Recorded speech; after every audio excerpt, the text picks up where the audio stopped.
Finishing up chapter 7, I am down here at the bottom. I'm on page 15 in your notes. Up at the top, dealing with section 7.6, solving radical equations. First thing we have to look at is some warm-up exercises, because if you can do this number 1, number 2, and number 3 on your own, then you'll have a very good chance of understanding what we're going to do here in about 5 minutes. So, let's make sure we understand that x minus 3 squared is the same thing as x minus 3 times x minus 3. You don't just square x and square 3. You have to multiply it out this way. It then becomes a double distribute, x squared minus 6x plus 9. That's number 1. Number 2 is, can you remember how to factor? Remember, factoring will have 2 parentheses like so. You're looking for factors of 16. That'll give you 8. And you know it's got to be a plus and a plus because of this plus plus. So it'll end up being an x plus 4 and an x plus 4. And lastly, can you plug stuff into a radical? This is actually going to be very, very important because we're going to have to plug stuff into radicals all over the place. But see if you can plug 4 in here. 10 times 4 is 40. Minus 4 is 36, so you do the square root of 36, which is 6. Plugging in 4 here, you will get 12 minus 4, which is 8, and the cube root of 8 is 2. And the last one, you plug in 4 here, you end up with 24 plus 192, which is 216. Cube root of that, minus the cube root of 2 times 4, which is 8. This is 6, this is 2, and you get 4. Being able to plug something in to a radical. Okay, now before we start solving these radical equations, we have to talk about this vocab right here, which is called an extraneous solution. An extraneous solution is the solution of a transformed equation that is not a valid solution in the original equation. What that means is you may get an answer that doesn't work. So you may end up solving this thing down and get x equals 5, but that's not really an answer. I'll show you why here in a second. So let's start right here with example number 1, and I'll talk more about this extraneous solutions here in a minute. Starting with example 1, I am going to add 4 to both sides. So I'm going to put the cube root of x equals 1. I am going to get rid of this cube root, you have to put both sides in parentheses. Please make sure you put both sides in parentheses. And I'm going to cube. And I'm going to cube. Because that will cancel this out to leave you with just x. And 1 cubed is 1. Now, because we did, let me get a highlighter, because we did this, because we took something to the 3rd power, I call that increasing a power. We increased it from, it was a 1, we made it bigger, which is 3. So whenever you increase a power, that is when you might get extraneous solutions somewhere. Because you have made it bigger, and so you may now have some extra answers that aren't really true. Like you may end up, on some of these, you may end up getting 4 answers, like 4, 1, negative 6, and 2. Where this one is an extraneous solution, this one is an extraneous solution, but these two are the right ones and they work. So you may have extra. You may have no solutions, meaning you may get answers like 2 and 1, you plug both of those back in and neither of them works, so then you have no solution. You can have a little bit of both. So here's how you tell something is an extraneous solution. I'm going to take this 1 right here, and before I circle it and assume it's an answer, I'm going to re-plug it back in right up here. So I end up with the cube root of 1 minus 4. Cube root of 1 is 1 minus 4, and that does indeed equal negative 3. Negative 3 equals negative 3. As long as this is true, then this is an answer. If that wouldn't have been true, then this wouldn't have been an answer, and you would have had no solution. It all depends. Now, like I said right here, you may get 4 answers and 2 of them work. You may get 2 answers, none of them work. You may get 3 and they all work. There's really no shortcut to determine how many answers you're going to get. So let's do some more examples. Basically, the long story short, and maybe you want to jot this up here in your notes under extraneous solutions, is to tell, you have to check, that should be a C, each individual answer in the original equation to see if it's an answer or not. You have to check every single one. There is no shortcut. You have to plug them back in and see what you get. Like here, I've got to get rid of this negative first. So I end up with x to the 2/3 equals 49.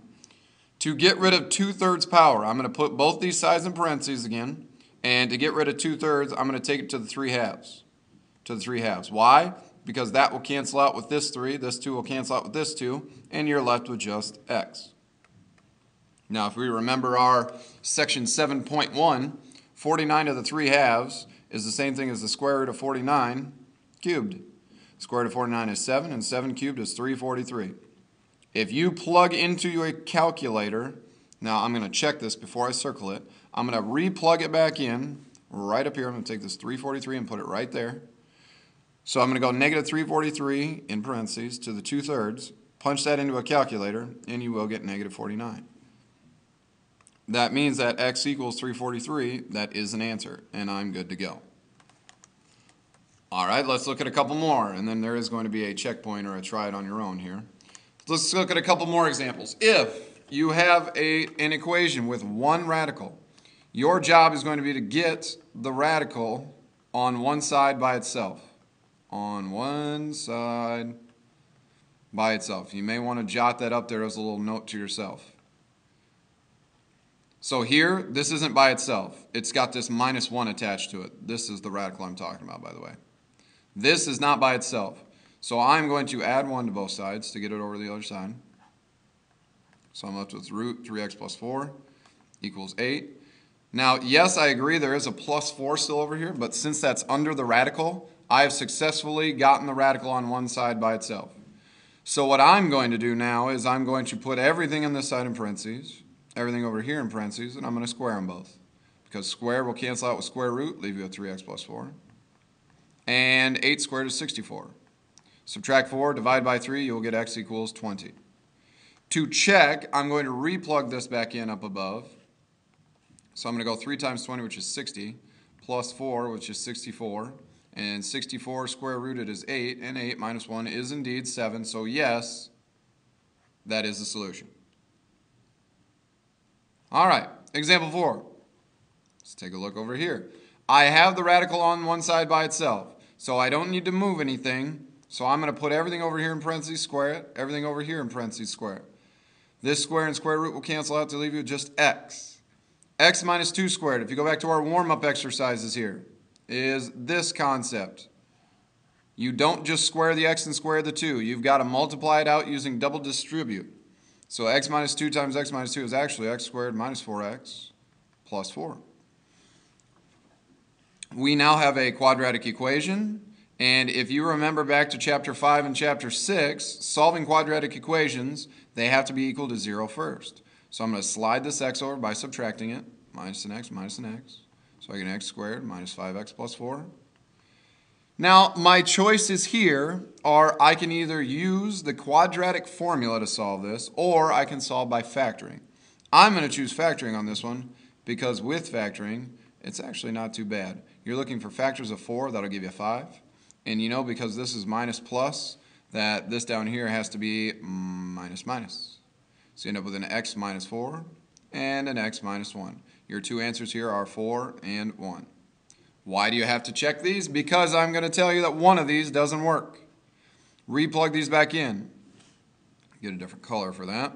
Let's go blue. Replug these back in. You get a 4 minus 2, which is 2.